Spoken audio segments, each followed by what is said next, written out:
Classes in session, college basketball hitting the book show Monday, February 23rd. Ian Cameron and Connor Mack with you, ready to break down what is a very small Monday college basketball card, but obviously the Big focus, Monday.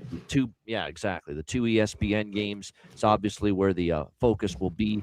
Louisville, North Carolina, and then another big showdown in the Big 12. Man, have we had one big game after another in the Big 12 lately, and we have another one here tonight with the Houston Cougars, the Kansas Jayhawks, who will put their 40-0 record at home at Fog Allen on Big Monday on the line tonight. Looking to make it 41-0, Bill Self at home on a Big Monday home game for the Kansas Jayhawks. We'll see. This will be one of their toughest tests, though.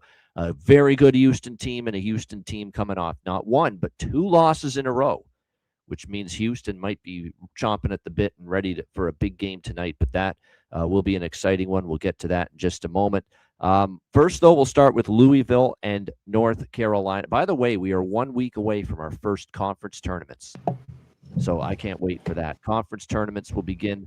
First conference tournaments will start next week, a week from today, with the Horizon League. A couple of the other smaller conferences get underway next week as well. So can't wait for that. Conference tournament season is always a ton of fun, and definitely excited about that starting up, no question. All right, let's get into the big two games on Monday. We'll start with Louisville taking on North Carolina. We've got Louisville 3.5-point road favorites, 162.5 the total in this game. Obviously, when you look at this North Carolina team, a team that is certainly battling some injuries tonight, the good news is Henry Vesar looks like he's been upgraded. So expecting him in the lineup tonight for North Carolina, which is big, and that's certainly important considering they're without the great freshman Caleb Wilson indefinitely due to the left wrist fracture that he recently suffered. North Carolina, they stubbed their toe against NC State last week on the road, but a nice bounce back on the weekend at Syracuse, beating the Syracuse Orange 77-64. It's going to get a little bit tougher here, though, because when you look at really since they've been without Caleb Wilson, they beat Pitt and they beat Syracuse. Nothing to write home about. Those two teams really aren't that good. And since Caleb Wilson went down to injury, they lost to Miami. They lost to NC State, the two good teams they faced. So, that's what makes this tricky. I mean, Louisville's a really good team, and you haven't beaten a really good team without Caleb Wilson here in the starting five for North Carolina. So I guess that would be the concern I would have here going into this game. Vesar being back does help, no question. There's another guy that can spread the floor and give you some offense. There's no question. Louisville, meanwhile, they're coming off a 87-70 win against Georgia Tech over the weekend. A nice bounce back following losing to SMU on the road, 95-85. We'll see how this one plays out. You look at this Louisville team, they have scored a minimum of 82 points in 5 straight games. I played the Louisville team total here. 82.5 is the number. I'd rather do that than take the -3.5. I think, if they're going to cover the number as a road favorite, they're going to do it by getting probably into the 80s, pretty much into the 80s. And great point by our guy in the chat here, Juice33, hitting on what I was just about to mention. Louisville can rain from the perimeter, and North Carolina does not defend the 3-point line very well.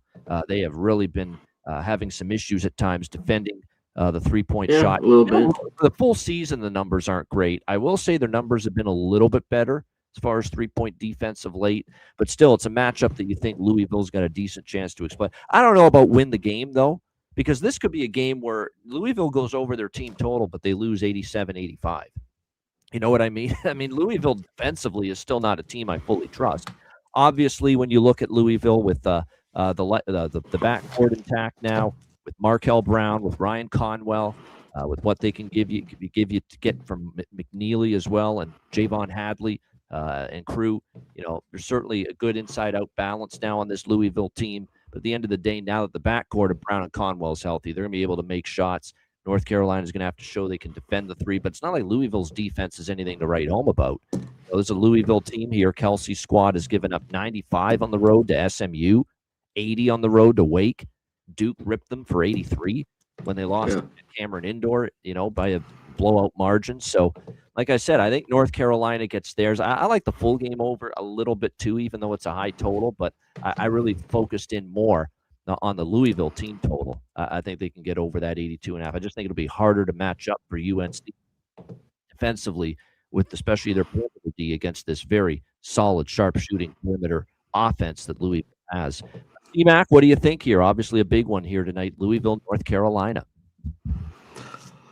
Well, with Louisville, you talk about their team total. I think it's dependent on the three. I mean, especially on the road.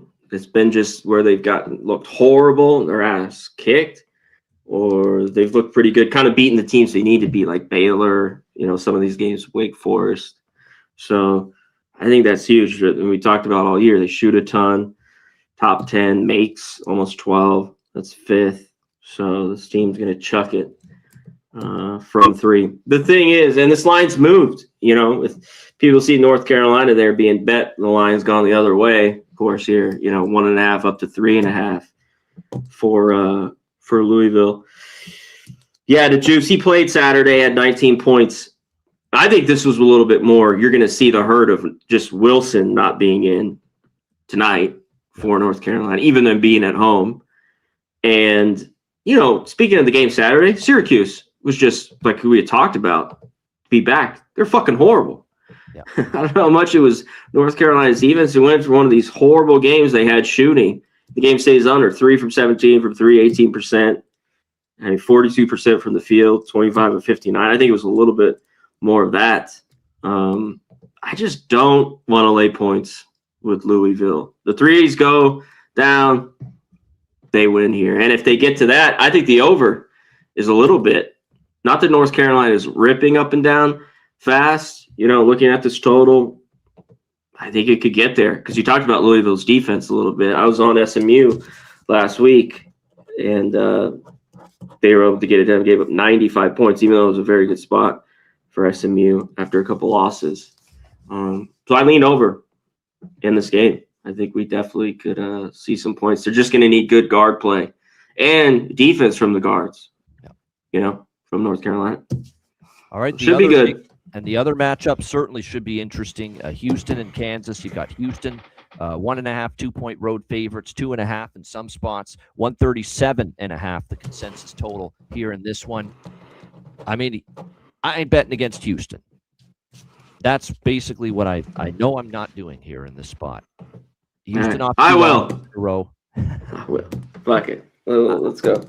I still think they're the better of these two teams. I think there's a lot of melodrama going on with Kansas right now. That was a terrible loss against Cincinnati. And look, Cincinnati's playing better the last few games, but that's a horrible loss. They didn't play well at all. They didn't shoot well. Darren Peterson made one shot in the game. I'm amazed he didn't, take himself out again in that game. Lots of drama. The drama going on with him. It's more of a distraction, and I think it's starting to filter down into the way they're playing, on the basketball court. But I don't know if I'm, rushing to bet Houston. I know I'm not betting against them here in this spot off 2 losses in a row, and I think they're the better team, and I think they're capable of going in there and ending Kansas's 40-game home win streak with Bill Self on Big Monday at home. However, it's not like I'm rushing to do that. I was on Cincinnati too. I was just shocking that they just won that game and led wire to wire. I mean, I took the nice in that game, and I didn't see that coming. But I'm a little hesitant because it is Kansas. They haven't lost, at home, and here they are getting 2.5, 1 point. And look, Houston has shown some vulnerability. I ended up deciding on the fact, C-Mac, that we keep thinking of Houston as an under team and a defensive team, and I think they are still a very good defensive team. But I think there's some value in the over here, and in fact, I like this over more than I like the game we just talked about because that's low enough. High. Yeah, 162.5. Here's why I like this. I went back and looked, and I was starting to think to myself as this schedule, C-Mac, has gotten tougher for Houston. This is a team that gives up 50s and 60s usually, right? Defensively, Houston. But look at all of a sudden when they've stepped up and they've played these better teams all of a sudden. Iowa State gets to 70 against them. Arizona gets to 73 in Houston against them. You go and look early in the season. When Houston played a pretty challenging non-conference slate, they gave up 72 points to Auburn on a neutral, 74 to Syracuse on a neutral, 76 in a loss to Tennessee on a neutral, 85 to Arkansas on a neutral court. 90 in a loss at Texas Tech earlier in Big 12 play. Do you know what I'm saying here? I think they're a defense that's just not quite what we've seen in the last couple seasons. Just not quite. They're still very good, but when they've been matched up against the cream of the crop that they have faced on their schedule, they have not been shutting those teams down. All those teams, you want to rhyme them off: Auburn, Syracuse, Tennessee, Arkansas, Texas Tech, Arizona, Iowa State. They've all gotten into the 70s. All of them. Every single one of them have gotten into the 70s against Houston. So the more I look at this Houston and what I saw in these last two games, when they couldn't get a stop with the game on the line and let Iowa State come back and beat them exactly 1 week ago, last Monday night at Hilton Coliseum, suddenly I think, this is not that same team that I can count on to completely shut a team down. And then you flip it around to what Kansas has done pretty consistently at home. Aside from Cincinnati, we've seen them been able to score their share of points at home. And Kansas at home, you look at the recent game totals. So now there's been some unders, but we're talking about totals in the 150s with a lot of these Kansas home games. This is 137.5. Kansas home game against Baylor, 142 is what it reached. Kansas home game against BYU, 172 total points. Kansas home game against Arizona, 160 as far as total points. Kansas home game, even the Cincinnati loss, it still got into the 150s, 84-68. So that's what it's all about with this over opinion that I've got here in this game. This is a numbers play.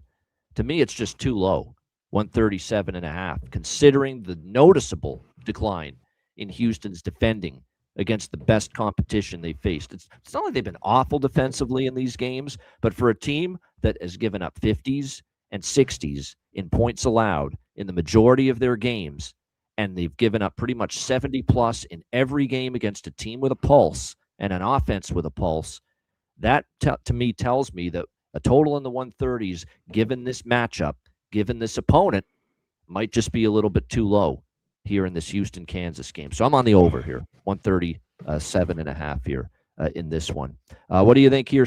Like I said, I would only look at the Houston side, but I got to admit, not rushing to make a big bet on Houston as a road favorite against a team that's won 40 straight on a Monday night at home. C-Mac, good game, though. What do you think here, Houston, Kansas? Shout out to our guy, Goracle. Louisville money line, Kansas plus 5.5. All Houston can't score.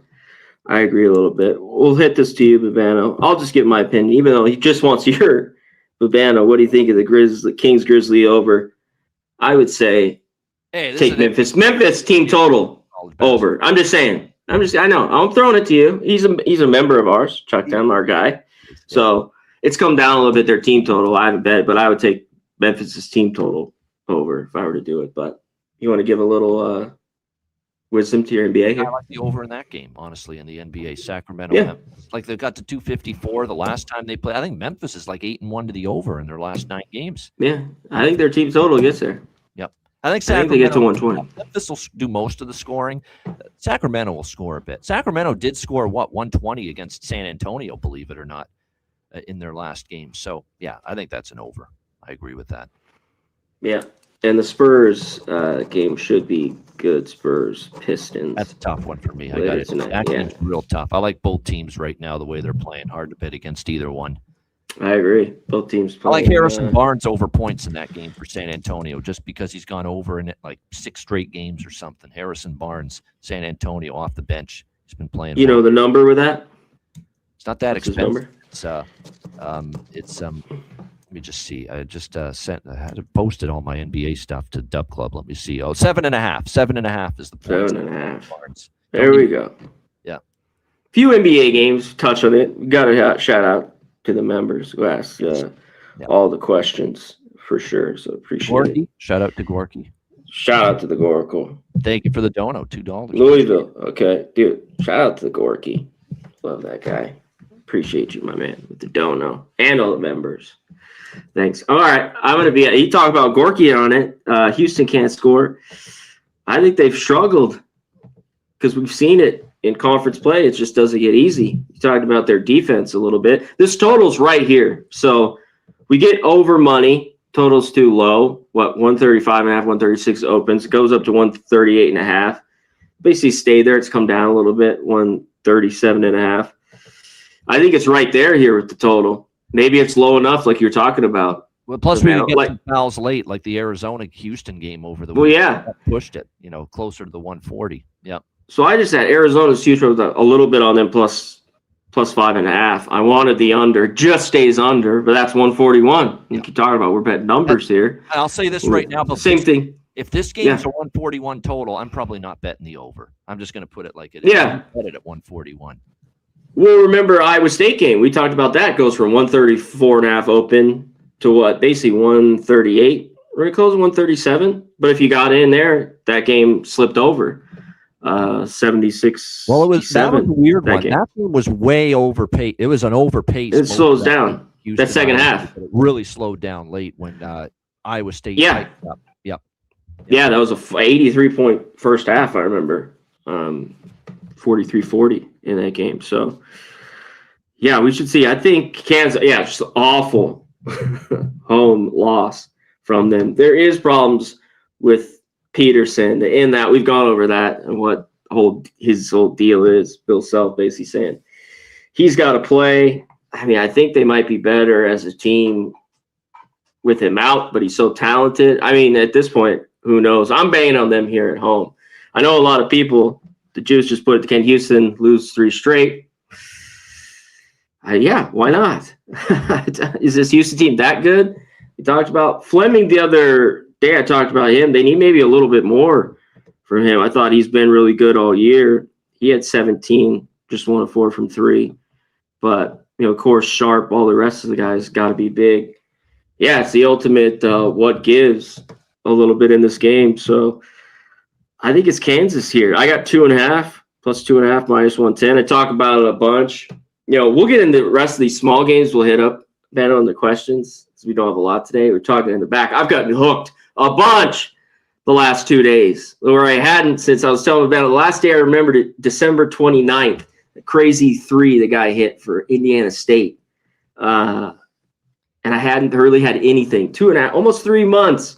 It seemed like now I just get hooked, but that's betting, gambling. When you do it every day and it hasn't happened that long, they just come in clusters and you fucking lose, which drives me nuts. Bananas. Crazy. We're past a few minutes. We can fucking cuss all we want now. Then I think it's only 5 minutes. You're not allowed to cuss. I don't even listen. I don't on even YouTube. I don't even. Oh yeah, well that's true too. So I think Kansas, the rest of these guys, counsel, they need to be big here today. I think this is just a tight game, and I want the couple of points. Because when I mentioned that, just in basketball, Gorky, I love our guy, and he plays it with parlays. In all the other sports, I get so much plus money. And some of these games, if I just feel that good about it, I'll take the money line. But with basketball, I want the points. In too many games that are too close, I talked about just getting hooked. 2 points, 1 point. And in a game like this where it could come down to it, which we've seen it time and time again, I want the 2.5 points. Unless I really, really love it, I'll just go money line. But in that regard, like a game like this, I got a 2.5. Kansas, I want them here at home. I think this game is tight. Good. Plus, these two we talk about all the time. The million games, it's tough. All eyes will be on this game. Bet it live, whatever you're kind of watching. But Kansas at the house, at home, I'm going to be on them here tonight after a horrible game against Cincinnati. They talked about how bad they were. So, what gives? Houston, you think they got enough? They got the scoring that good with Houston? Well, if they defend like they did against Cincinnati, yes, they do. But again, are they going to defend that way again? You would think not. But I think they're going to score on Houston, Kansas. I do think that. Okay. I do think that. I mean, I've now seen this is disturbing. If you're Kelvin Sampson and the Cougars, you either got to nip this in the bud and fix it before the tournament starts, or maybe just admit maybe we're not quite as good a defensive team. I'm not saying they're all of a sudden a average defensive team or bad. They're certainly not. They're still a very good defensive team. I'm just not thinking the more I watch them, the more they're not maybe an elite, like best in the country type defensive team. Because this is now a pattern, CMAC, where every game against a really good team, they've given up at least into the 70s. Every one of them. I mean, I can rhyme off all those teams again. Auburn, Syracuse, Tennessee, Arkansas. Arizona, Iowa State, all of these games that Houston's defense has given up. They've given up 50s and 60s to everybody except all those teams that I mentioned, and all those teams that I mentioned were the toughest games on Houston's schedule. Hey, Houston won both times against them last year. Never remembers the crazy debacle last year. Remember the end of the game? Yep. Goes OT, then Houston wins that game, 92-86. Yep. Oh, craziness of the ending of that. I'm sure Bill Self remembers that a little bit. Yeah.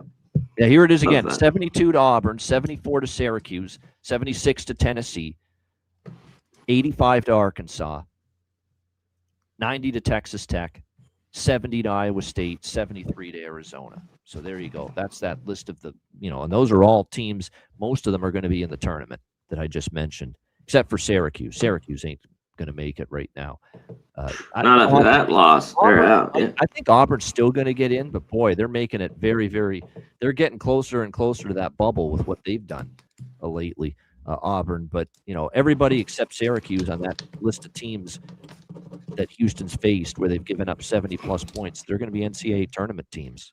All of them. So here's another one tonight, Kansas. So that's what I mean about Houston's defense. I think they're a notch down. They're not falling off the cliff defensively, but they're a notch down from where they've been the last couple of seasons, no doubt, in my mind. All right, good stuff. That's a great game. Looking forward to it. We know who it is on a Monday night in Big 12 country. It'll be Franny Fraschilla and Boog Shambi, of course, on the call, as it always is for these Monday night games in the Big 12. All right, anything else on the small, mid-major, small conference slate, CMAC, that you're liking tonight? Yeah, some people had questions about these games. You know what is crazy? The spot here is for McNeese. It's gone. It went to 12.5. I want to talk about. There's not much of that left. A little bit down to 11.5. A lot of spots. But man, it's gone out for them, and they already lost here to Texas Rio Grande. That's why I think the spot's so good for McNeese, and they are 13-0 at home. This one's tough. I think they could win big. For their conference, these are the two of the better teams. I just don't want to lay these points with McNeese. I think Texas Rio Grande, it's just the spot for them. Kind of their only loss. Rio Grande is 7-2 ATS. Yeah, and they haven't lost them more than 9 points at all during this time. Yeah, that's a lot. I think at 12.5, they're the play. Might be hold your nose. That only loss I remember was at Stephen F. Austin, kind of a slower rock fight type game, 67-60. And why they've been better is they've played a lot more defense. I was talking about this on Saturday, Rio Grande Valley, where they would just kind of were horrible in years past. The old Ole defense, just easy buckets, as they say, they would give. But they've been a lot better, and they've been a team that's been able to score. So it's crazy to look at. And what was that first matchup earlier, right? I think they lost 79-76 for UTRGV, January 17th. They were 9.5-point dogs at home, and they won. I just wanted to see, how they shot. McNeese had a tough, more than Price number to me. Yeah, they had a tough shooting. McNeese only 40%. They were 5 of 26 from 3. That's got to be better. And Texas Rio Grande Valley had a great shooting night, pretty good, especially from 3, 13-27. So, that seems like it'll go down. I just think it's a lot of points. And when I talk about McNeese, I just don't want to fade them too much at home. Fade them on the road in certain spots where it's worked out for me. But yeah, it seems like how you look at it, kind of either way. Just from 10.5 to 12.5, is that enough points to buckle? And a little bit similar to this team just had been covering a ton, Babano. Stephen F. Austin. Yep. They finally don't cover. Now they're laying a big number here against New Orleans. You have anything here? This New Orleans 4 straight road game as well. Been playing all right basketball, all right on the road. What do you think here? Stephen F. Austin get back on the ATS train, or New Orleans hang around here? New Orleans has been, really good in the road dog role, and I mean really good.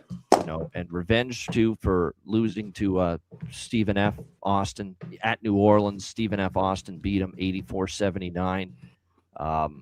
That's that classic situation where, New Orleans now a big road dog after losing the first meeting as a home favorite against the opponent. We talk about how the road dog and revenge after a home loss to a conference opponent earlier in the season, and the road dog is a long-term winning point spread angle. So I did actually bet New Orleans there a little bit, plus 11.5. I think that's a game they can stay within. I lean over in that game too. I agree with the total going up. Yeah, it just seems a little bit another kind of coast it type game. This is a second home game from Saturday. Maybe we get a similar type score. That game went over with New Orleans. I know it seems like they've struggled. I think this team is better than years past, but this has been a tough spot for them. They got for the most part, their ass kicked against Stephen F. Austin. The only other two I like are Northwestern State. Took them on the money line against Incarnate Word. It's another one where Incarnate Word beat them barely at home earlier in conference play, and now revenge spot for Northwestern.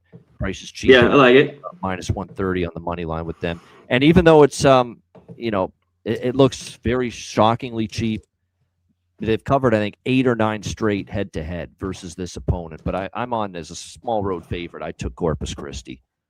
Corpus Christi against Southeast Louisiana. I think Corpus Christi is just a flat-out better team, and they've dominated this opponent in recent seasons. So there you go. I'm on Texas A&M Corpus Christi. That's about it for me with the added board. Yeah, I like Northwestern State too. I also, I don't love it, but Texas A&M, against Houston Christian, I should say.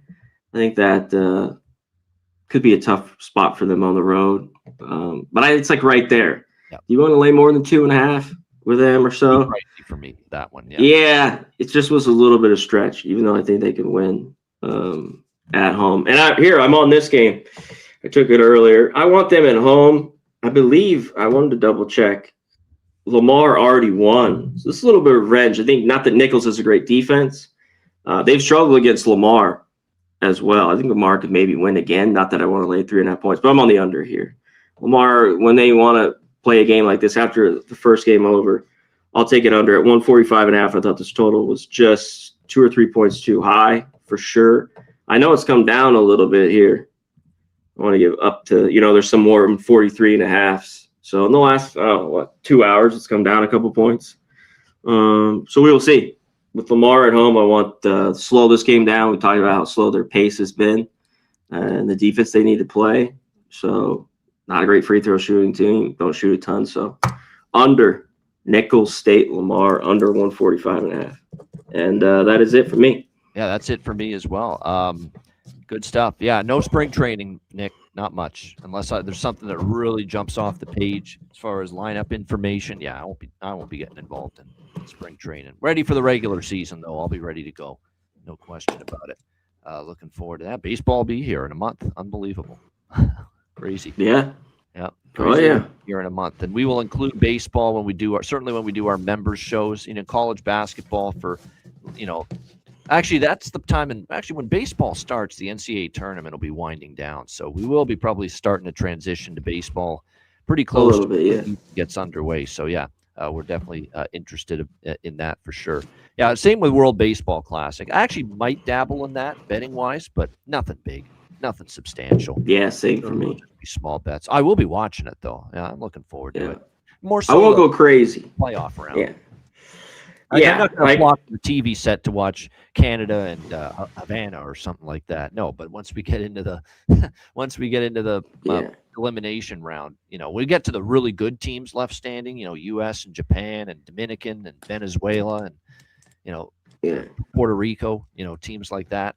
I'll be locked. I'll be tuning in. I won't be doing a ton of betting it, but I'll be watching it for sure. Well. Yeah, I might not have as big of bets either. I was kind of kicking myself yesterday. Obviously the hockey game was great. I didn't play that under bigger, the 5.5. I hit it live again as well at 4.5. Kind of when I saw the game start to be played, which I thought, but it was really good. Yeah, great. I was thinking about you, Babano, in that game, and it's got to be good. Canada, I get it. There's a lot of shit on Twitter. It's like, hey, Canada's beat them a couple times. Like, we knew this would come down to. And you know what I have to say? As soon as you do it, the rule change to 3-on-3 is just,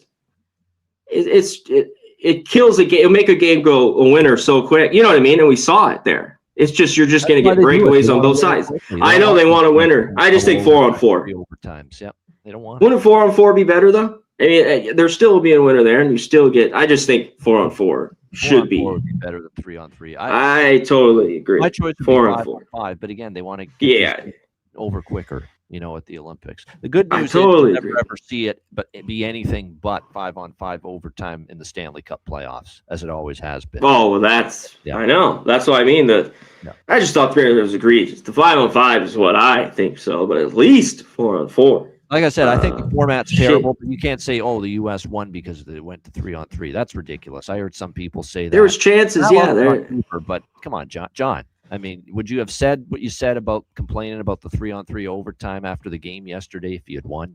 Would you have said the same? I know. Oh, that's the thing. And I love John Cooper. Unbelievable head coach, but Hall of Famer, Stanley Cup champ. He's done it all. He's done a great job with Tampa Bay this season with all the injuries. But come on, John. You really would you have said that if you had won that game? The format 3-on-3, it shouldn't be that way. Every period is different. They didn't get enough done. There was 5-on-3 there, with the penalty a little bit. And then we've all seen kind of a goalie play well, get hot, and obviously win a Stanley Cup, go through the playoffs, and just win a game like that. And kind of Hellebuyck was that good with all those shots that he stopped, and a few of them were crazy. So we see that all the time too. I know. That's how I felt. I'm like, come on. These hot takes and these coaches, I guess it's the heat of the moment, but it's like, pump the brakes a little bit. It was a great game. Yeah. The draw was that's what saved the game for me. Was hitting the draw. Plus 310 with the draw. Nice. I mean, I'm doing that every time it's Canada US now. I don't blame you. Yeah, draw. How many of them have gone to overtime? My goodness. 4 Nations went to overtime. 2010 Winter Olympic gold medal game went to overtime in Vancouver. Canada and the U.S. So, like I said, it's hard not to bet that. Shout out to everybody, though. Daryl Turner, Nick Alvento, Mark A., Paulin Boots, Paulin Boats, I should say, DeJuice, 33, Jorge Herrera, Justin McKelvey. Appreciate everyone tuning in. McKinnon. Dimitri, appreciate it. FP Gotti, Gorky, of course. Gorkle. Yeah, Gorkle. Shout out to the Dono. Everyone that's in here. Gerald Jones, Chucktown 111. Like I said, Woini. I like that. Good stuff. Good name there. All right. Appreciate all you guys joining us here on this edition. Reminder, we're back tomorrow. Free for all college basketball show. And then we got you Wednesday and Friday for the members only. So again, become a member before Wednesday so that you can join us Wednesday and Friday here on Hitting the Books at 5 p.m. Eastern, 2 p.m. Pacific. All right, let's wrap it up. Best bet time. Connor Mack, what do you got for best bet? All right. Kenny, woo. My guy, shout out, to everyone in here. You hit them all up. But man, we appreciate you guys. We appreciate all the members as well in here. Hit the like button on the way out. I'm sick of getting hooked. Hopefully the hook saves me here. But man, I talked about it enough. Shit sticks with you. It drives you up the fucking wall. Maybe I need it today. I got the 2.5. It's Kansas. Rock, chalk, Jayhawk at home. Plus 2.5. I think they went outright, but I'll take the points here with Kansas. Should be a great game. 6 o'clock. Let's get it. 9 Eastern. There you go. Big Monday. Let's get it. I think what's the plus best? 2.5. 2.5. That's what I got. I got a 2.5 a little while ago. I know there's 2s out there. There's still 2s out there right now. 2.5 seem to be gone, so there's been some little bit of money on Kansas. But yeah, plus 2 is still out there. I got 2.5. There you go. 2.5 for CMAC. Still 2s. I need everything I can get. Yep. Kansas for CMAC with best bet. My best bet, I'm actually going to go to the same game and just look at the total. I think it's low. It's too low. This Houston defense, I'm telling you, every time they've gone up against anybody really good, they've given up at least 70 points. I gave you all the examples. I think Houston's going to, after a couple of subpar offensive games, this Kansas team's not a shutdown defensive team. We've seen them even at home when they beat Arizona at home on a big Monday a couple weeks ago. It was 80-72. They still gave up points. It went over the total in that game. So like I said, I think we're going to see enough points from Houston. And I think Kansas will score on this Houston defense, which has had more problems this year against better competition. So I think it's not going to be a shootout, but I think there's enough points from both teams to send it over 137.5. So there you go. Houston, Kansas, over 137.5 for my best bet. Shout out to everyone real quick. in the chat. Go to Twitter. Yeah. I have the Lamar Nichols play, but give me a follow. I'll follow you back. Either my account, temporary, it could be in just my Connor account. MacBets. Yep. Connor MacBets. Go give me a follow. I'll follow you back. Just want to throw that out there from scratch. Yeah. Follow me, Connor MacBets. But hey, it is what it is. Like I said, is, I had to start from scratch a new account too. It sucks, but it is what it is. Not much you can do. So get the follower count up for our guy, Connor Mac. Check it out. Appreciate it. Make sure to follow him on his new Twitter account at Connor MacBets. All right, that's a wrap. Hope everyone enjoyed the show. Hit the like button on the way out. For Connor Mack, I'm Ian Cameron. Have a great Monday night. Enjoy the games and good luck. And we'll be back with you tomorrow on Tuesday, 5 p.m. Eastern, 2 p.m. Pacific, for another edition of the College Basketball Hitting the Books show. Until then, class dismissed. Peace.